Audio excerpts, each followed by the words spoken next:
है एक गांव में दो दोस्त रहते थे। एक का नाम बिट्टू और दूसरे का नाम मीठा था। उन दोनों ने मिलकर अचार का कारोबार शुरू किया और मीठे की बीवी अचार तैयार करती थी और वो दोनों बाजार में बेचा करते थे। उन दोनों का कारोबार बहुत अच्छा चल रहा था। दूर दराज से लोग उनसे अचार की बोतलें खरीदने आते थे। आज भी वो दोनों आपस में मुनाफा बांट लेते हैं। फिर अगला दिन होता है, वो दोनों दुकान पर होते हैं तो दो ग्राहक आते हैं। बेटू जरा अपना स्पेशल वाला अचार तो देना, काफी दिनों से खत्म हो गया था। तो मेरी बेगम तो मुझे खाना भी नहीं दे रही थी, इसीलिए तो मैं अचार लेने आया हूँ ताकि मुझे खाना मिल सके। भाई साहब आपको फिक्र करने की जरूरत नहीं है, आप घर बैठ कर ही ऑर्डर कर दिया करो। मीठे भाई हम डिलीवरी भी करते हैं। वाह बेटू ये तो बहुत अच्छी बात है, तुमने तो मेरा काम आसान कर दिया। मैं अब जरूर मंगवाया करूँगा तुमसे ऑर्डर पर। फिर वो ग्राहक अचार की बोतल लेकर चला जाता है तो मीठा कहता है,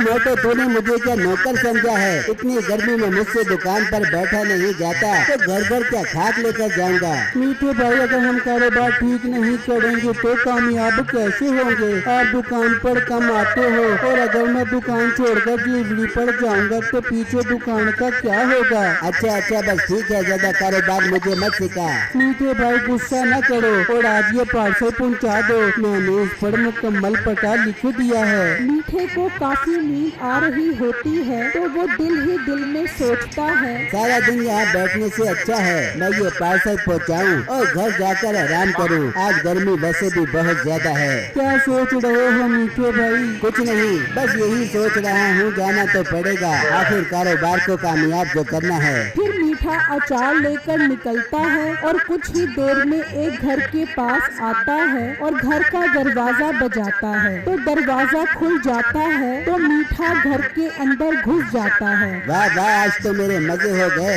घर तो काफी शानदार लग रहा है, यानी इधर काफी माल होगा, घर पर कोई नहीं है, इसका फायदा उठाना पड़ेगा। फिर मीठा तिजोरी से सारे पैसे निकाल लेता है और वहाँ से चला जाता है। फिर अगला दिन होता है तो गांव में लोग ये बात कर रहे होते हैं कि गांव में चोरी हो गई है, जबकि दूसरी तरफ मीठा मजे से लेटकर आगे के मंसूबे सोच रहा होता है।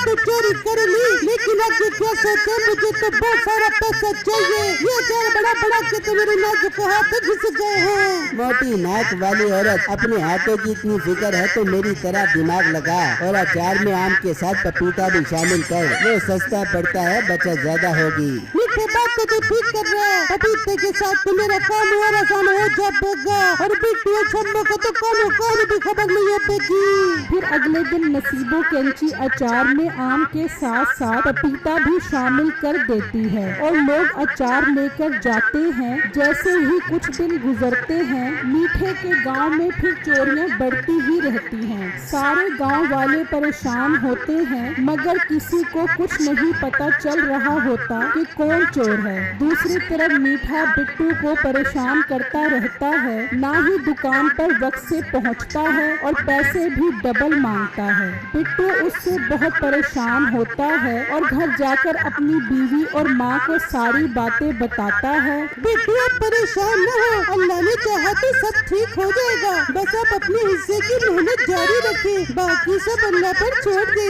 हाँ बेटा तेरी बीवी ठीक बोल रही है, तुझे अपनी मेहनत में कोई कमी नहीं रखनी चाहिए, बाकी रिस्क देने वाली तो अल्लाह की जात है। हाँ माँ जी आप लोग ठीक बोल रहे हो। इस तरह कुछ अरसा गुजर जाता है और बिट्टू का कारोबार दिन ब दिन खराब होने लगता है। बिट्टू बहुत परेशान होता है कि उसके कारोबार को किसकी नजर लग गई। तभी वहाँ एक ग्राहक गुस्से में आता है। बिट्टू भाई ये तुमने अचार में कौन सी चीजें मिला दी है?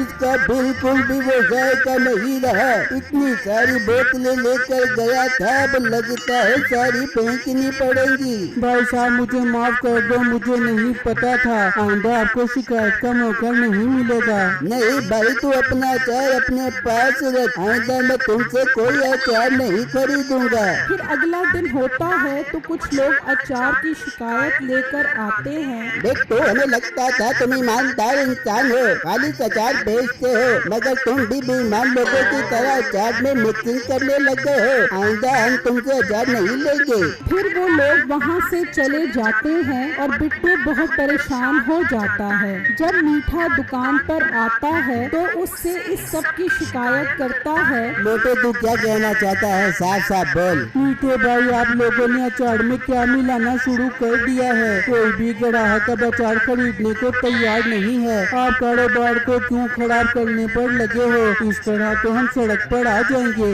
देख मोटे, ज्यादा बकबक करके मेरा दिमाग ना पका। मैंने अचार में कुछ नहीं मिलाया, तूने खुद ही कुछ मिलाया होगा। इल्जाम मुझ पर लगा रहा है। मैं जा रहा हूँ और आज पैसे भी लेकर जाऊँगा। मीठे भाई, अचार बिका ही नहीं तो मैं पैसे कहाँ से दूं? वो मेरा मसला नहीं है। अगर कारोबार नहीं कर सकता तो छोड़ दे, मैं अकेला ही संभाल लूँगा। बिट्टू ये सुनकर बहुत उदास हो जाता है और दिल में सोचता है, इस दुकान को चलाने के लिए मैंने दिन रात मेहनत की है। अगर मीठे भाई आपकी यही मर्जी है तो ठीक है, मुझे भी आपकी कोई जरूरत नहीं। मोटे गेंडे की सोच में पड़ गया है। ठीक है मीठे भाई, मुझे भी आपके साथ काम नहीं करना। ये कहकर बिट्टू वहाँ से चला जाता है और घर आकर माँ और बीवी को सब बताता है। बेटी आप परेशान मत हो, हम खुद अपना अलग कारोबार शुरू करते हैं। बेटा मुझे तुझ पर फख्र है, तू ईमानदार और मेहनती है। देखना तेरा कारोबार दिन दोगुनी और रात चौगुनी तरक्की करेगा। बेटा मेरे पास कुछ पैसे पड़े हैं, उसमें काम बन जाएगा। ठीक है, मैं कल ही जाकर कुछ सामान लेकर आऊँगा, लेकिन हम बोतल कहाँ से लाएंगे अचार वाली? बेटी मैं कल नसीबों के घर से अपनी सारी अचार की बोतलें लेकर आती हूँ, आप फिक्र मत करें। फिर अगले दिन जब छम्मो नसीबों के घर जाती है तो देखती है नसीबो अचार में आम की जगह भर भर कर पपीता मिला रही होती है। अच्छा, तो इसी वजह से हमारे अचार की दुकान ठप हो गई है, क्योंकि नसीबो अचार में मिलावट कर रही है। फिर छम्मो घर जाकर मेहनत से अचार बनाने लग जाती है और शाम तक सभी काम से फारिग हो जाती है। अगले दिन बिट्टू बाजार में अचार की रेडी लगा लेता है और जोर जोर से आवाजें लगाता है, आ जाओ आके अचार ले जाओ। पहले अचार चखो, फिर उसके बाद उसे खरीदो। काफी देर कोशिश के बाद वहाँ आखिर कुछ ग्राहक आ ही जाते हैं। एक आदमी अचार चखकर देखता है तो बहुत खुश हो जाता है। वाह वाह, आज आया ना पुराने वाला जायका। मुझे 3 बोतलें दे दो, इससे पहले कि अचार खत्म हो जाए।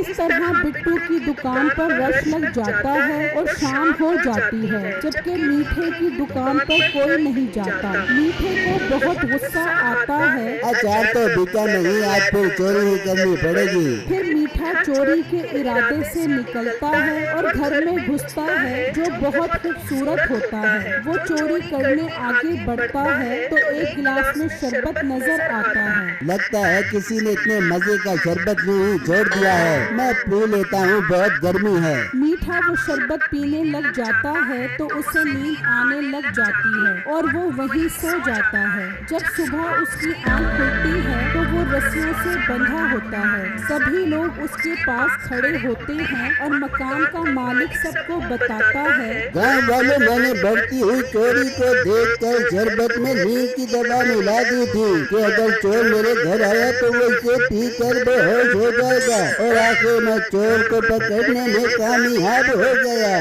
सब घर वाले उसका शुक्रिया अदा करते हैं कि चोर पकड़ लिया। फिर वो मीठे को जेल में बंद करवा देते हैं। बुराई का अंजाम तो आखिर बुरा ही होता है, जबकि बिट्टू की ईमानदारी की वजह से उसका काम और अच्छा चलने लगता है।